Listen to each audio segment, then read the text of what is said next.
More ancient history jewelry stories. Today is an exciting day because I was given a notification when I opened this app that I could finally post reels longer than 90 seconds. Yes, that's right, we've got a 3-minute reel limit now, which means that I no longer have to painstakingly edit everything down to fit a minute and a half or risk being put in views jail. I know, it's sad to be so excited about the little crumbs being thrown at us by our technocratic overlords, but that's late-stage capitalism, baby. So, to celebrate this momentous occasion, I'm going to regale you with one of my favorite Mesoamerican trends. This is a style of earring that has come up multiple times in my research. They've been attributed to the Zapotec, Mixtec, and Mexica cultures, but I think it's safe to say that all three cultures were making some variation of this style of earring. They all share certain details. The tops are composed of a stylized bird, most often an eagle, but as you can see in this case, a hummingbird. They tend to be fairly long, usually composed of 3 or 4 different segments, and the bottoms hold at least 3 bells, or in the case of these two more elaborate pairs, 4 bells.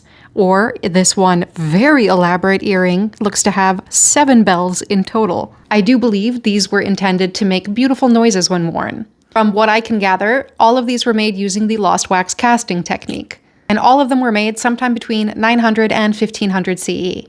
Another little bit of good news, when I hunted down a pair of these on the Metropolitan Museum of Art's website, I was very happy to see that they are attributing them to the Mexica culture. Yes, Aztec is still there in parentheses, but it is a small step forward. As with many pieces of gold jewelry from these cultures, I would assume that these were made to be worn by men, particularly warriors or people who were part of the nobility or ruling class. These earrings were likely intended to project an air of success and strength.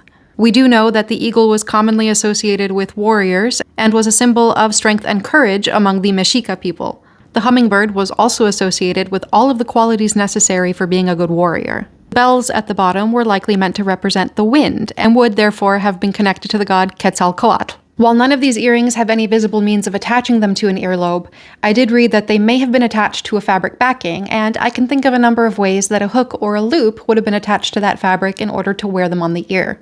It is also possible that these were intended to be worn near the ears, hanging from some sort of headdress, much like the ancient Greek and Colchian temple pendants.